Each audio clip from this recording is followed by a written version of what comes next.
Hello and welcome to the Gaggle, where we challenge and, if necessary, destroy media narratives. I'm George Szamuely. With me today, of course, is co-founder of the Gaggle, Peter Lavelle. And we are once again fortunate to welcome back a good friend of the Gaggle, the Dmitry Babich. He needs no introduction to Gagglers. He's been with us many times before. He's, of course, a frequent guest on Crosstalk. And Dima, I wanted to talk about Evgeniy Prigozhin. Who's now become quite a famous person in the West. He's, of course, head of the Wagner group, a kind of mercenary outfit. Much the Western media are quite preoccupied with him. And he has been quite critical, to say the least, of Russian, the special military operation, but also of the Russian military in general. And he has now just given a lengthy interview, about an hour and a half, with War Gonzo, a kind of a website. And we've posted it on the Gaggle. The interview, unfortunately, is in Russian, and there are no English subtitles. But in this interview, he denounces the high command, the Russian army high command. He doesn't say anything about Putin, never criticizes Putin. He says the Russian army is demoralized. He says he is being denied the ammunition that he needs. He said there is no question there will be a Ukrainian counteroffensive. He even says that it'll probably be on May the 9th.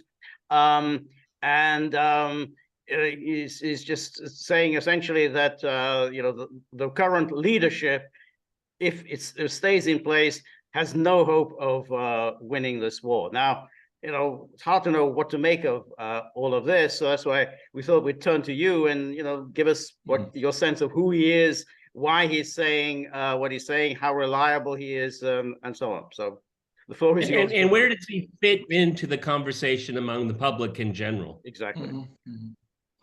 Well, I think that there are two ways to interpret Prigozhin's intentions.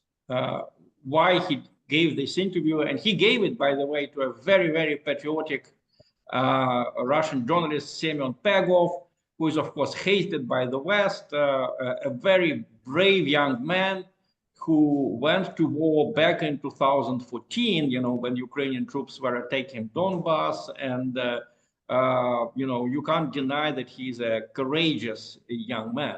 And of course, he's he's a loyalist, and there were moments during this interview when Pegov was basically trying to kind of correct Prigozhin, saying maybe you dramatize things.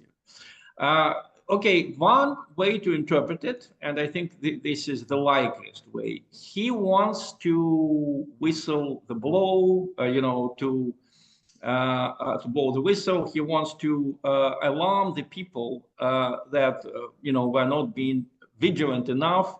The Ukrainian counteroffensive may happen. He said it will happen most likely after May the 9th, because May the 9th is a huge holiday in Russia.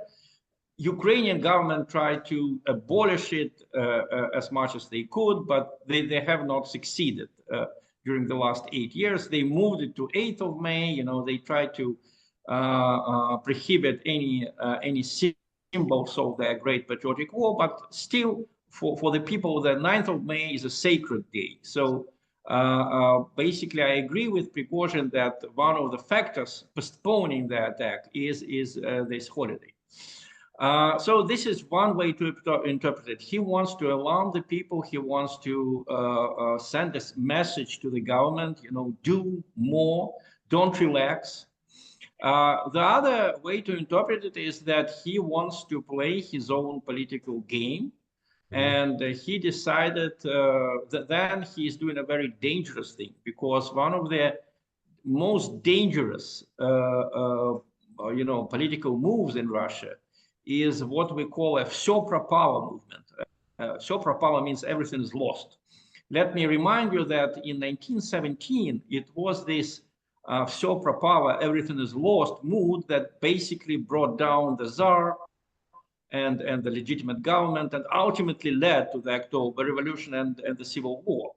This is a powerful, powerful political weapon, because it mobilizes all the discontent parts of society, and it kind of immobilizes the loyalists, because the loyalists may say, oh, whom are we objecting to? You know, it's this patriotic guy who says that nothing is fair, that there is a secret, maybe a secret deal between our government and the West, and maybe this is not a real battle, but everything had been agreed before, you know, that stuff. So it is very dangerous. If he decided to play a political game, it is very dangerous, but I hope it's not so, because every time he did similar moves before, they had some very positive consequences, and he never proceeded with his criticism. He never made a political capital out of it. And let me remind you that he was the first one to say, for example, that you know, last summer he was the only one who said that the Ukrainian counteroffensive was feasible, that it would happen. You know, they are preparing their forces. The majority of commentators in Moscow were trying to play the nice flute, you know, kind of lulling the public into sleep, you know, saying, no, the Ukrainian army is broken, they cannot attack, you know, they will probably resist for some time, but they are incapable of attacking. And in the end, Prigozhin was right. And Russia had to make a tremendous effort in September to limit the damage from that counteroffensive. Dima, what is Prigozhin? What is his game? I mean, is he appealing to public opinion? Is he taking a stand against the current political elites? I mean, what does he want to see happen? I mean, just raise consciousness? I mean, what is his agenda? I think he is appealing mostly to the government, but also to the general public. I think the message is wake up, you know, it's serious. Because if you listen to most of the media in Russia, you know, they're making fun of Biden, they're making fun of NATO. Oh, that meeting in Ramstein, you know, these ministers of defense. He said a few days ago, a few people reacted, but he said this was a very serious event. He said this meeting in Ramstein, they are sending substantial amount of weapons. Be prepared, you know, don't take it as a joke, you know. I think that's a very useful message. If he limits himself, well, you know, Dima, one of my criticisms is that, you know, I subscribe to a number of these Telegram channels. I think you know which ones I'm talking about, and it's very patriotic. Okay, it's very thorough in some sense. I mean, the enormous amount of videos and numbers and all of that. But to be fair, we really don't know what is the condition of the Russian armed forces in Ukraine. We don't have a clear picture of that. I mean, from these Telegram channels, I have a pretty good idea what they want me to think the Ukrainian situation is, but they don't. It's not a whole lot of transparency, and I find that to be very frustrating. That's why I'm constantly pestering you about, you know, and other people. You know, what are you hearing? What are you seeing? Okay, because it is a very sanitized media environment when it comes to this conflict. Well, I would say that talking about media in Russia now, there is still a freedom of expression. There is a freedom of speech. Otherwise, Prigozhin wouldn't have been able to say what he said. Sure. You know, you can voice your opinion. You know, the word war is not welcome, but people use it. You know, Putin used it during his recent speech. So if you just you know, rephrase it a little bit, you can be safe from any kind of legal, you know, legal action against you. And of course, even without using certain words, you can still express whatever opinion you want. You know, there are people who oppose the war, and they are in the Russian media. You can see them. You can read. You know, you don't have to make an effort to find them and to read what they want to say. But there is not much openness about the army, which is natural to a certain extent. Of course, the army doesn't want to reveal all its secrets. But in general, I think this is something that Prigozhin himself criticizes. The Ministry of Defense, since the Soviet times, they didn't like public to know what's going on behind, you know, the fence in all of these army units. Okay, they were forced by the government and by the public to make some concessions. For dozens of years, we had this organization, Soldiers' Mothers, which is impossible to imagine in the United States. You know, I made several documentaries about American military forces with my colleagues on Russian television. And when we try to talk to them about, you know, the parents of the soldiers, do they organize themselves? Do you have something like our soldiers' mothers? They said, what are you talking about? You know, we can't imagine anything like that. So there was some openness in the early 2000s.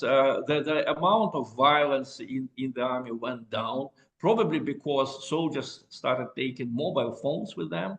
And it is prohibited to take mobile. It was prohibited to take mobile phones from them, so they could always connect to the outside world if something dramatic happened. But still, the military people had this strength, you know, not to reveal what's going on, and they hate to talk about corruption inside the army, and they hate, you know, questions about certain persons, you know. So this really brings up, So this really brings up the question. I mean, you know, we leave aside for the moment his motives. How true, how accurate do you think what he's saying is? I mean, he's pretty much saying that the Russian army has been in decline for decades. I mean, it's been that for years and years, people have just been punching their ticket. I mean, he's saying that it's like he said it's a social club. You go in there and you punch your ticket. And then he thought, you know, he said that the Chechnya victory, he said there was no great Chechnya victory. They just paid off Kadyrov's father.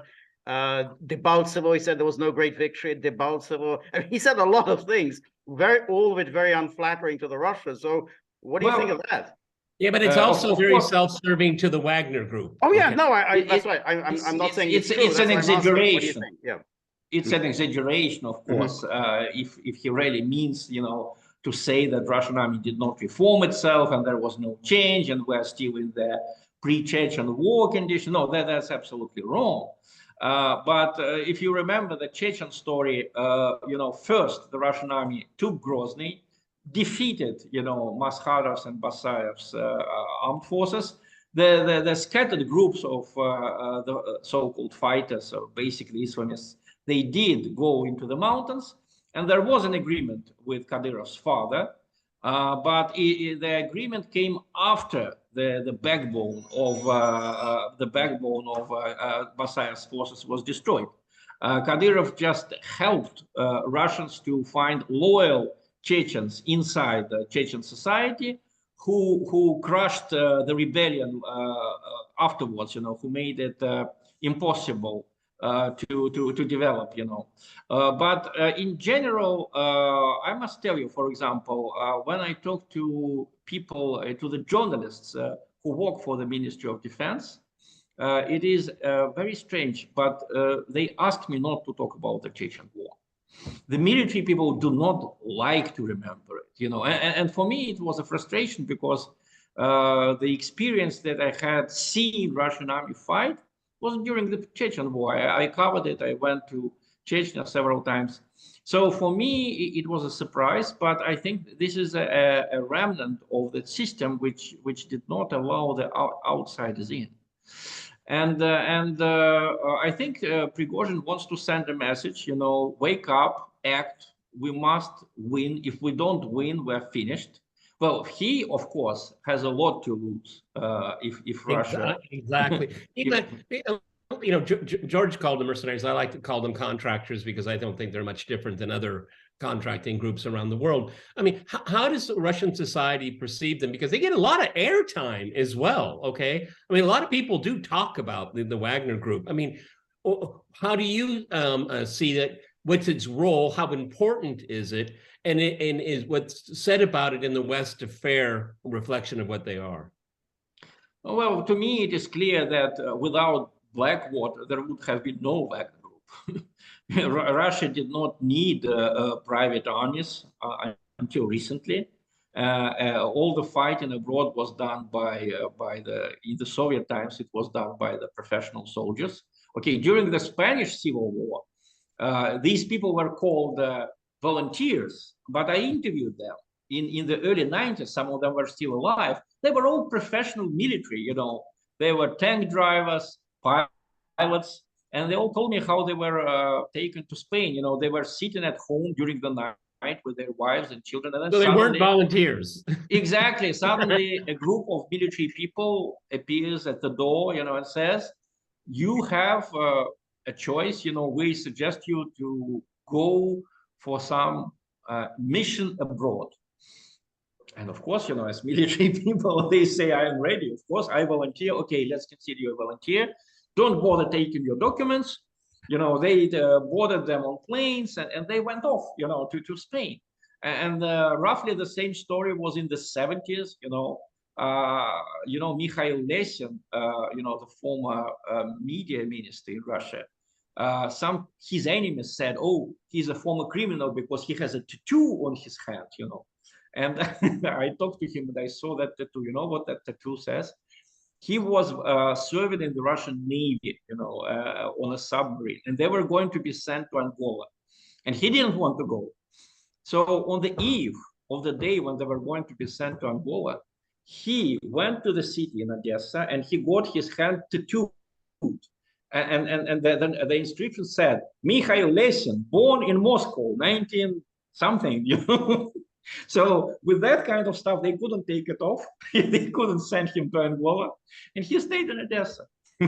So the Soviet leadership and Yeltsin, they didn't need private security companies doing this kind of job. But then Russia saw that during the Iraq, I'm sorry, but probably you will agree with me, most of the fighting was done by the private armies, by the private contractor groups. Blackwater, Academy later on. I mean, I read in the New York Times that, they did most of the dirty jobs.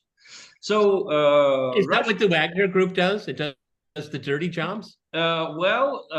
Sometimes I think they do things that the regular military would not do. I don't agree that this has to be something terrible, like killing civilians. Just, it's easier for the government to have a group of armed people who officially are not soldiers, and of course, heaven forbid, no one sends the drafted soldiers, these boys of 18 or 20 who are drafted. Are they actually under Russian command at all, or are they just completely separate from Russian command?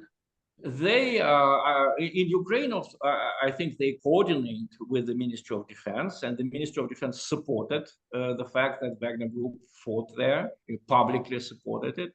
But they have their own command, and in Africa, in Mali or in Syria, they acted on their own, unless they needed aviation support in Syria. For example, in Syria, they were supported by the Russian aviation, so obviously they had contacts with the Russian forces in Syria. But generally, it's a private military company. That's how it is inscribed in Russian, ЧВК, частная военная компания. It's a private military company, and the function that they do, the reason why they were created, is exactly the same why Blackwater and other companies were created in the United States. In a way, I think it's more fair to people fighting abroad, because before, if a soldier like 20 or 21 years old was killed in Angola, like Lesin could be killed in Angola, his family would not get anything. He would be just considered, to be killed, missing in action, whatever. And these people in Wagner, when they get killed, their families get tens of thousands of dollars. And of course, the Western media perceives them as basically criminals. I mean, what is the cadre of the Wagner Group? I mean, I have been told that convicted criminals in some cases are given a choice, serve your term or join the Wagner Group.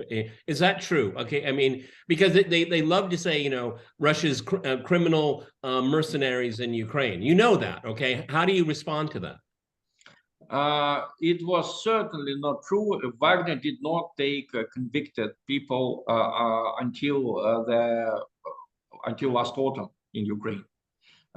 In Africa, in Syria, these were former military, usually people with fighting experience. Their biographies were always studied carefully because a lot depended on them. Their friends depended on them. And they were basically an elite force. But obviously, last year the situation was so dramatic that I think Prigozhin allowed himself to be filmed. I don't believe that someone could film him making these speeches, in the penal colonies without his consent. He basically appealed to the people in the penal colonies. Okay, if you want, not everyone, but those of you who have fighting experience, those of you especially who are former military, if you want, leniency from the government, join this force.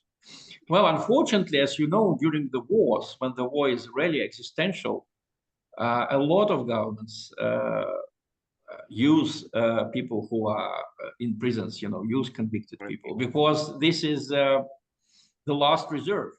In Ukraine, when the Russian attack was expected last winter, you remember, arms were just handed out, in Kiev to a lot of people, and some of them were released from prison. In Syria, people were released from prison.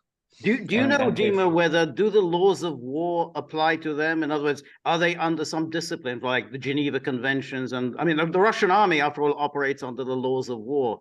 Do they also apply to the Wagner group? My impression is that the war in Ukraine is so brutal. It's really a civil war. I think you understand what I mean. Because if I meet an average Ukrainian on the street, in 99% of the cases, I would not be able to tell him from a Russian. And the same story with other Russians and Ukrainians. By the way, I speak Ukrainian, but a lot of them speak Russian so well that basically you can't make a difference. So it's a civil war. These are people who watch the same television, who went to the same schools, who know the same actors. The language is either the same or very, very similar, like Russian and Ukrainian. So it's a civil war, and civil wars are very brutal. They're worse. They're much worse than invasions, because when an invasion happens, it's like extraterrestrials. They came, they destroy something, then they left. Okay, you rebuild what they destroyed, and life continues. With a civil war, you have people who have been killing each other, living side by side for the next few years, sometimes dozens of years. So because it's a civil war, it's really brutal. And this is one of the reasons why I dreamed that this war would finally end, because every day you have not just people killed, but you have revenge. You have the feeling of revenge that spreads itself in Ukraine and in Russia. And you probably know that some of the most cruel acts in this war were committed against the POWs. Yeah. Russians have been somewhat more lenient because our situation is better, and because there was this idea that we would have some kind of a trial, preferably in Donetsk People's Republic. But you remember, once the barrack was just destroyed by a Ukrainian missile, for POWs. And of course, some of them are kept in Donetsk. In Donetsk, where almost everyone has a relative fighting or already dead, where people had been subjected to bombardments for 8 years, I don't expect them to be very sensitive towards the Ukraine. Let's go back to Prigozhin. I mean, how is he presented in the media as because I mean, he's very charismatic. I mean, and he likes to be filmed. He's a soldier. I mean, there are elements in the elite that kind of like that, okay? Because we don't have anybody else that I see, as a face of the conflict. Okay, he's rugged. He's like a George S. Patton type figure, right, to give our.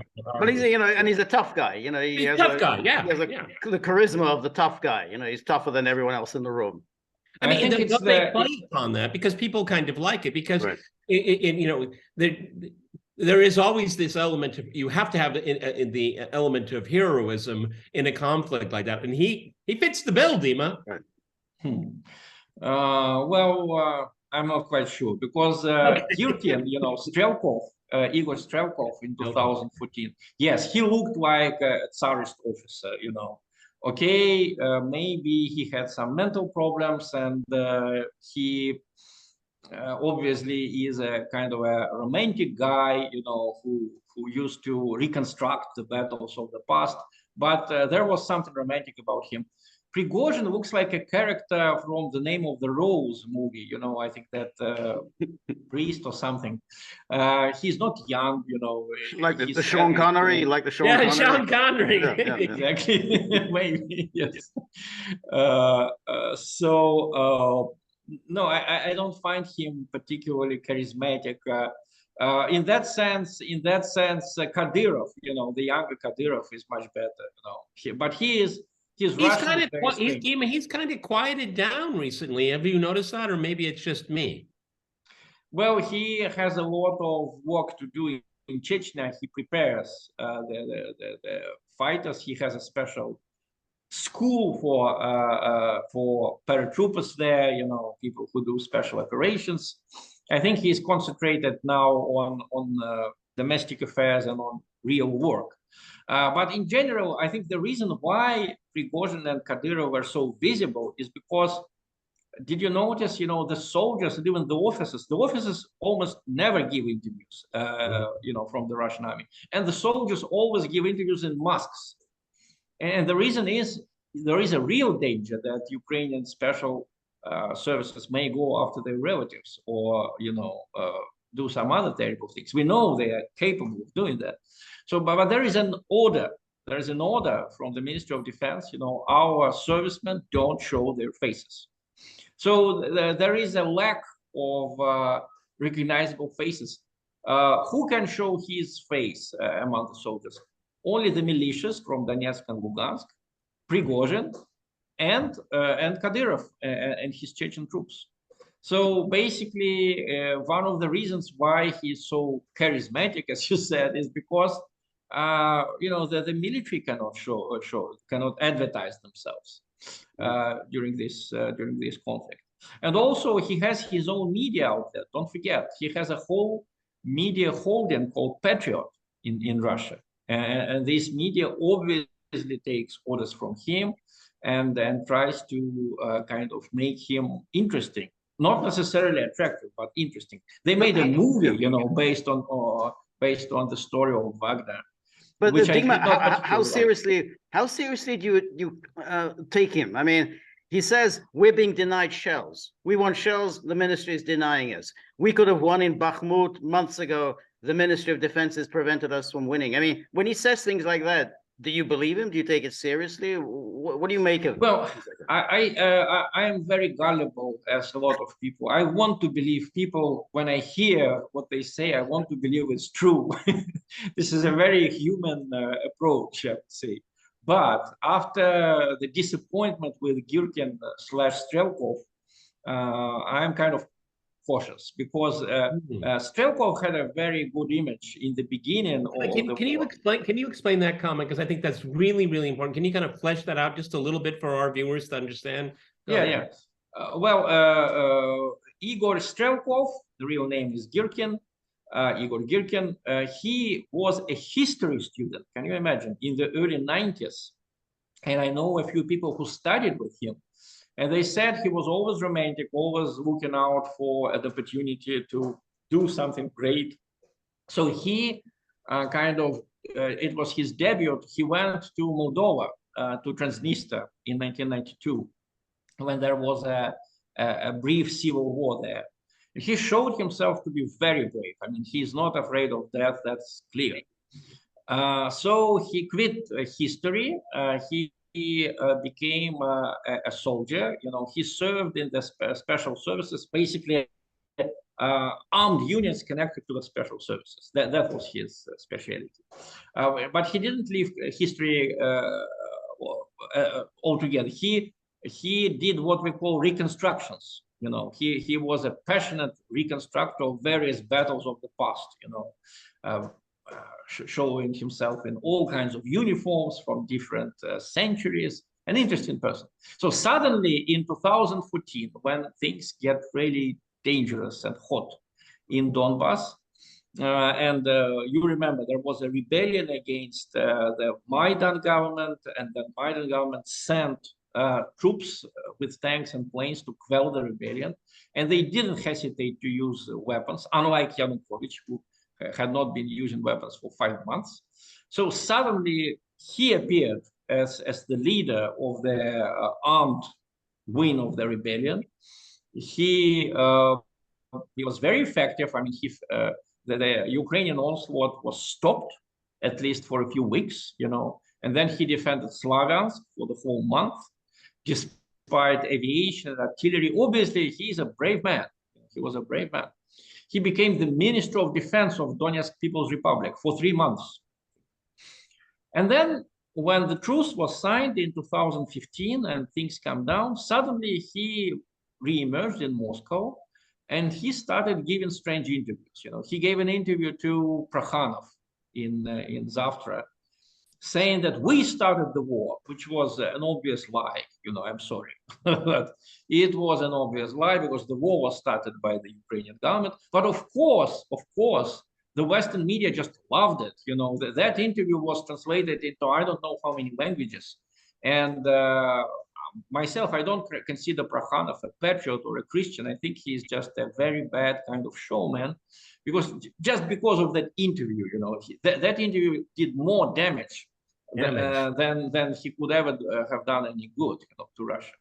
So well, I mean, why did he do that? Because he wanted to become relevant again. He wanted to be controversial. If you're controversial, you're relevant, you're consequential. I mean, to this day, I'm just mystified by, I mean, considering what he did before, which, you know, is commendable, and then he did that. It was you know, in order to understand this man, you should remember that he is a narcissist. You know, he is a small narcissist, kind of showing off all the time. He is a romantic figure in the bad sense of the word. You know, the same story we had with Edward Limonov. You know, I had no clue about his political position. You know, he first left the Soviet Union in the early 70s as a dissident, right? Then he became a passionate punk and hippie in the France of the 70s, in Paris of the 80s, in the United States, you know. Then suddenly he returns to Russia and he becomes a Stalinist, you know. And then I realized what was the clue to it, you know. The problem was that Limonov did not care at all about ideologies or views or history. The main figure for him was himself. You know? All the eyes had to be on him. I interviewed him, and you're absolutely right. I mean, all he wanted to do was to talk about himself. That was it. Yeah. And the same story with Girkin/Strelkov, unfortunately. And of course, his friends, former friends, his comrades who defended Donetsk and who lost their friends, some of them lost their health defending it, they did not forgive him. They all said that he did not behave as a soldier, he behaved as a showman. And then he started having discussions with Alexei Navalny, you know, this terrible extremist, with Alexei Navalny. How do we fix the situation in Ukraine? Or how do we make Russia work? How do we restart Russian economy? Which was stupid, because you don't discuss such things with Navalny.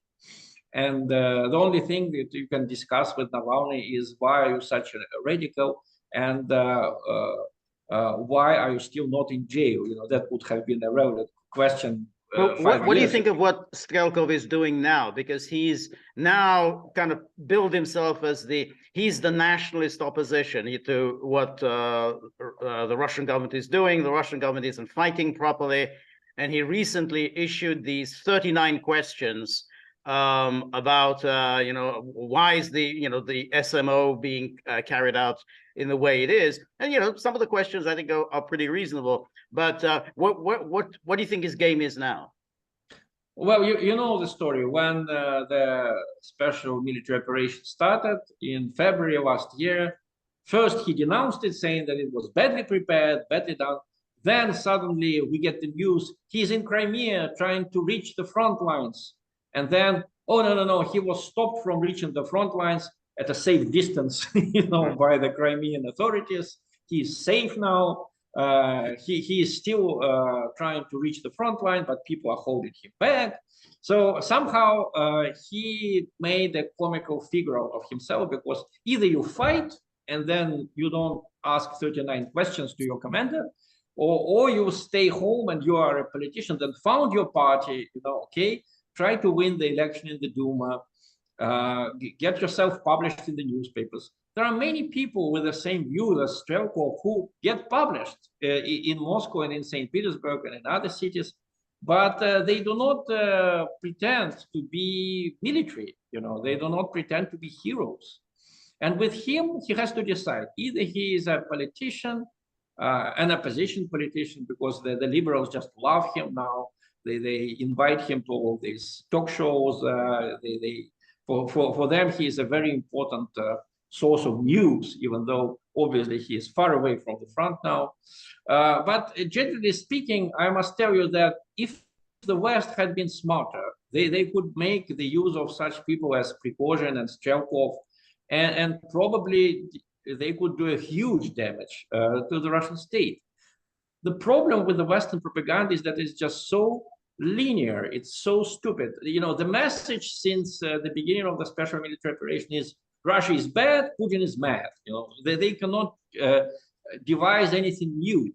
While the real strategy should be a lot more sophisticated. Like the German general staff, the German government, how did they crush Russia in 1917 when the situation at the front was much better for Russia? The Germans were starting to lose in 1916, 1917. They just allowed the Russian radicals, such as Lenin and others, do their job as they saw it.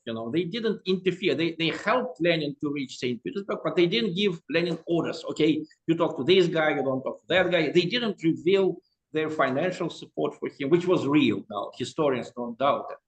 And in the short run, they were successful because the Tsarist government was crushed. It was beyond repair by March, April 1917, and the new government was very weak. And Lenin undermined. He had been undermining it all the months before the Bolsheviks take over in October 1917.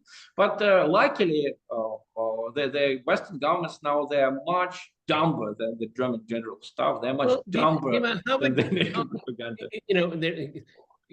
We all know that these Russian experts on cable TV, which none of them are. We lost Stephen Cohen, really the last in my mind.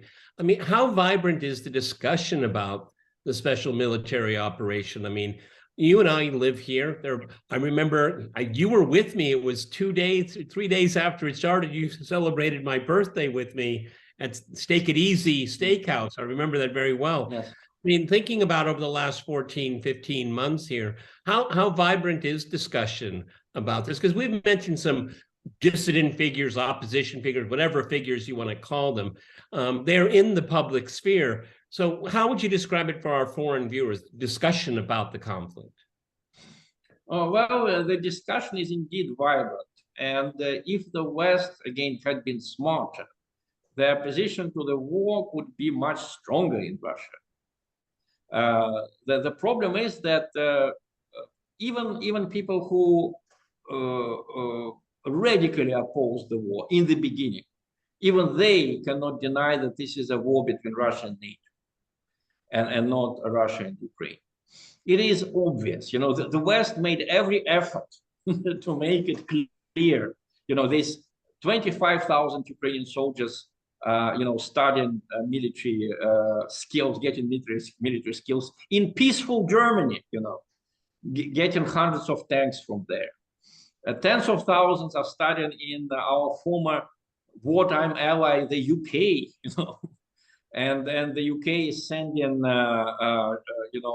artillery shells with depleted uranium to Ukraine. It is obvious that the West hates us.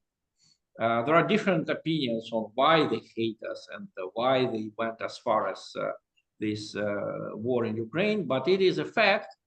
And as for the discussion, I can tell you that my impression is that people are starting to understand that this whole thing was a series of escalations, which could be avoided. But because the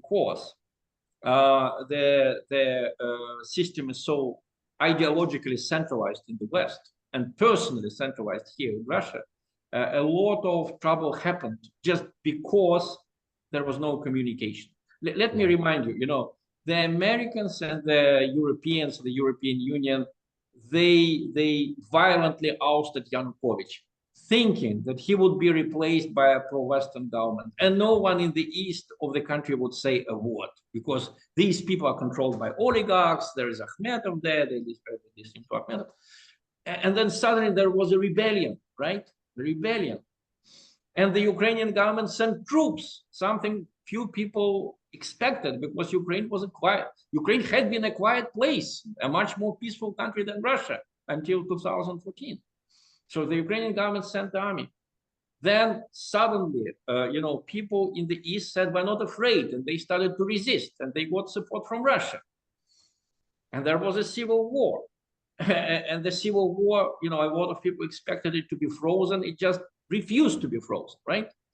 And then the West had been escalating, and Russia ultimately escalated in February 2022. Obviously not expecting that it would be an all-out war with thousands of people killed. They expected, okay, maybe a few hundred, maybe a few dozens of people would be killed, but we sent the paratroopers. Zelensky is ousted. The army is in panic. Dima, just could you is that what you think the original Russian plan was? That they would just remove Zelensky and then replace him with somebody else? Do you think that was the military strategy? Yes, maybe not necessarily replace him with someone else. It was just like, talking to him with Russian tanks on the background, talking to him from a situation of force. That's what was supposed to happen. And let me remind you that in Syria, the Russian army was very successful because you remember all the military scientists talk during the last 20 or 30 years that big wars are a thing of the past. Now we have just a lightning operations.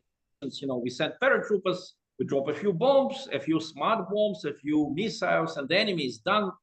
And in Russia, it was also a popular theory, and the army was supposed to be leaner and meaner. And this is exactly what was needed in Syria. But in Ukraine, it was a completely different story. However, even though both sides are escalating, so something terrible may happen now because both sides are escalating, there is a good side to it. It became apparent that if the West decides to attack Russia, it's not going to be Persian Gulf 1991. It's going to be a bloody mess with long front lines, if weapons of mass destruction are not used, of course, right? With thousands of tanks, not necessarily high quality, with mines, huge land mines, with a lot of civilians being killed. And the West is not prepared for this kind of. We are not very well prepared for it, but the West is not prepared at all.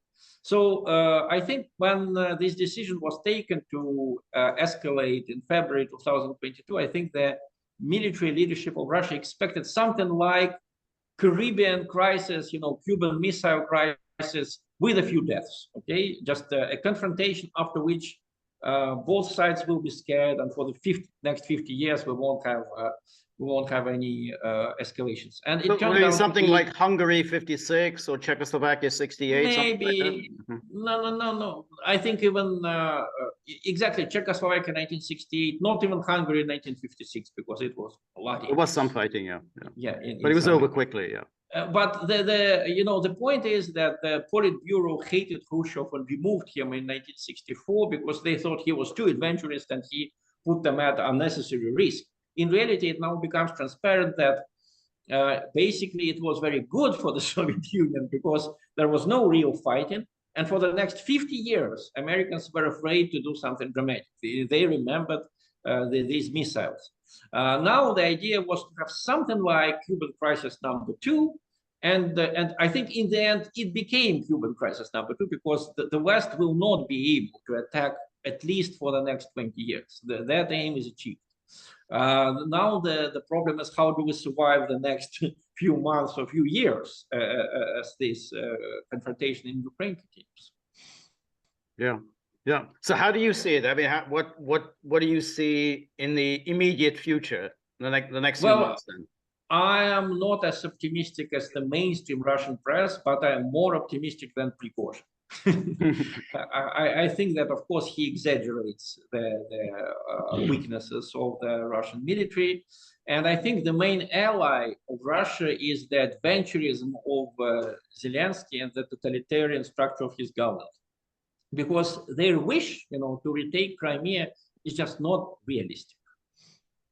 Look at the map. Crimea is a fortress by definition. This was the reason why, Russia destroyed the Kazan Khanate back in the times of Ivan the Terrible in the mid-16th century. Crimea we couldn't take. Just to be a history nerd, and George, you too. I mean, how long did Crimea withstand the Nazis? I mean, they withstood until the end of 1942. Yeah. And then it took a huge, tremendous losses on the Russian side to retake it back, from the Germans. Yeah. In order to understand how the Great Patriotic War took place in Russia in 1941, it was not south or north that were advancing. It was the center. It's like a huge nose that goes up to Moscow, right? In 1942, it was a strike in the south, against Crimea, against Caucasus, and they went up to Stalingrad, which looked like deep rears of the Russian army. And then in Stalingrad, they were forced to have the decisive battle, and after that, the Germans were retreating all the time, but almost without any attacks except the one in Kursk in 1943. So basically, the Crimea was only taken by the Russian Empire in 1783, 230 years later than Kazan. Why? Because it's a peninsula and because it is so conveniently located for defense. So unfortunately, Zelensky and the generals and Lindsey Graham now in the Congress, they're talking about it seriously. They set it as a name for themselves, as an aim, This is the same kind of mistake that the Russian military planners made in February 2022. They underestimate the enemy, they underestimate the resistance. Right. And Crimea is, of course, very pro-Russian, and people there will not be welcoming the Ukrainian troops. And of course, Russia will use all the weapons it could have access to protect Crimea from Zelensky and his troops. So is that what you think Zelensky is going to do? I think he's going to try and take Crimea, or they're just going to cut the land bridge to Crimea? I mean, I thought that's the goal, just to cut the land bridge. Well, he promised that he would go all the way to the borders of 1991, which means retaking Crimea. And then I don't know what happens. If they enter Crimea, it's very easy to cut them off from the rest of Ukraine by some kind of attack from the east. Okay, they may cut the landmine to Crimea, even though this will be very difficult to do, and they will expose themselves if they try to take Melitopol. And of course, it will be a huge tragedy for civilians. But also, don't forget that the Russian aviation still controls the air. Okay, yes, the Ukrainians have powerful anti-aircraft missiles provided to them by the West. But I can't imagine it's what we call voluntarism, to expect the Ukrainian army to be able to take Crimea. So I mean, setting yourself unrealistic aims, that's how you lose the wars. If they want to, of course, it would be adventurism on the side of Russia to say, oh, we'll take Lvov in a month. In the same way, it is adventurism for Zelensky to say, I'm going to be in Crimea this summer. That's not well, he has to say that to keep the money and the war material to come in. He has to have these ridiculous goals to keep the West interested, okay? Because that's true. There is Ukraine fatigue all through civil societies in the West, maybe not with the elites, but with civil society. Well, the problem is that you have this powerful East European lobby now. The newspapers are full of stories about the center of European Union moving from Germany and France to northeast of Europe, Well, then it's a huge misfortune because, you know, my theory about ultraliberalism as the third totalitarianism after communism and Nazism.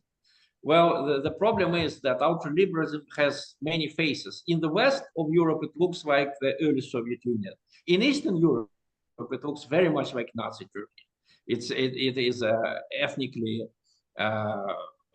colored, you know, it is rabidly anti-Russian, it is cruel, it is anachronistic, and the problem is that these people say, oh, the Western people are effeminate and they are not used to real fighting, you know. We've heard this Westerners before. love it.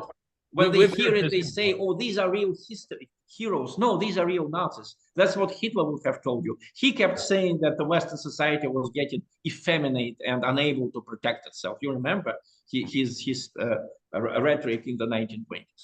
Right. Morawiecki kind of said that when he was in Washington. He said, old Europe, France and Germany, they just wanted to make nice with Russia, and they were wrong. They got everything and enjoy wrong. themselves.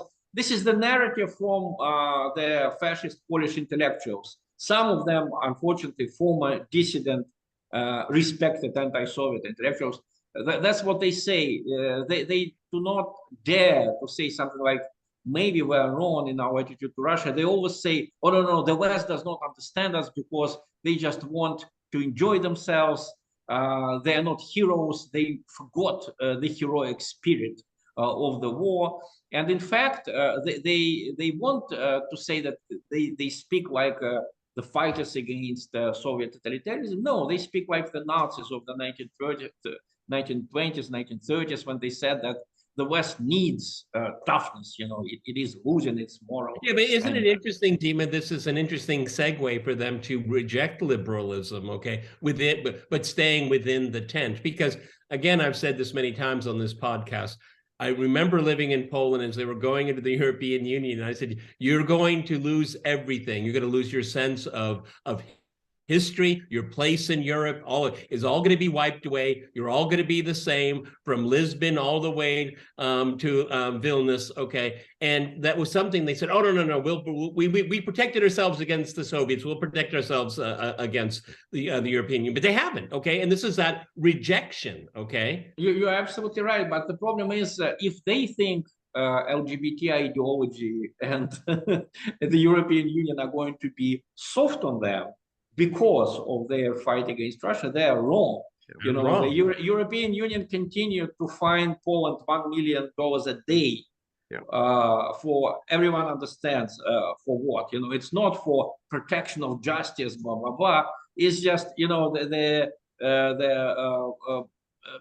peace, you know, party, this law and order. Law and justice. They are doing the same things which the liberals did when they were in power, when the civic platform was in power. But the European Union, for them, it was okay when the Platforma Obywatelska did it, when the liberals did it. But it's terrible. It's terrible if the conservatives are doing it. You're absolutely right, and I agree with George. However, I read this morning is that these huge refueling tanker planes that the U.S. have that have been based in Germany, now they're going to be based outside of Poznan. So there is a tension here. George and I have discussed this at great length, is that, of course, Brussels will never give up because they're ideologically possessed people, but Washington has its agenda too, and this is where we see it come together, okay? It is interesting. I mean, Fyodor Lukyanov, he wrote a very interesting piece that you can find on RT, is that how instead of Eastern Europe becoming more like Western Europe, Germany's becoming more like Eastern. Exactly. Eastern and Europe. they're all becoming more and more like Ukraine, all of them. There you go. Wow, that's true.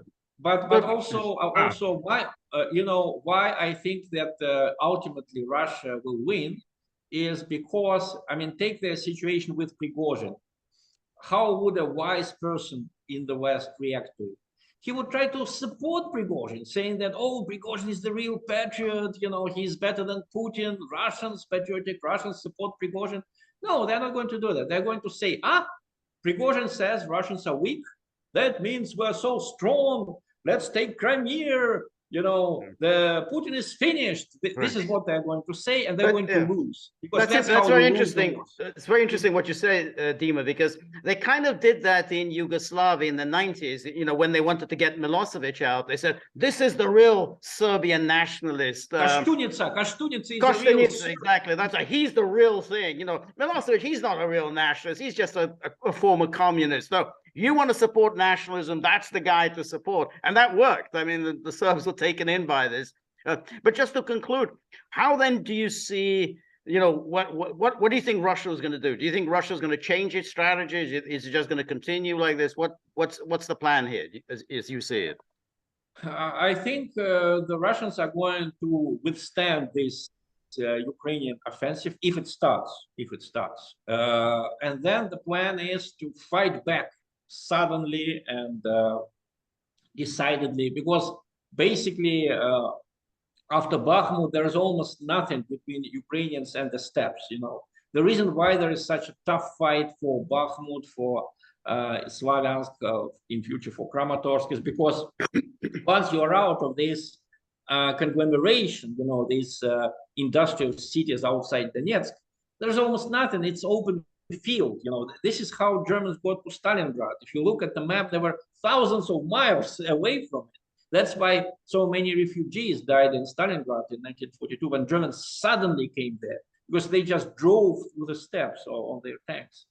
So for me, Ukraine and Russia now, the armies, to me, they look like two boxers who realize that they have really, really huge amount of lead inside their,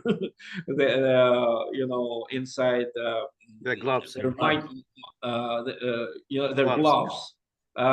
Every one of them, if he hits once, can kill the opponent. But on the other hand, the other guy can hit really hard. So they're right now very cautious. There is that stalemate because they understand how easily they can hurt each other, and then we'll see what happens. But I think the adventurist will lose. The one who expects to have an easy victory, that side is going to lose. Well, thank you very much, Dima. That was a really fascinating and wide-ranging discussion, just as we had expected. So thank you for giving us the time. Thank you, Peter. And remember, if you like the Gaggle, please like, share, and subscribe. See you soon. Bye. See you soon. Bye.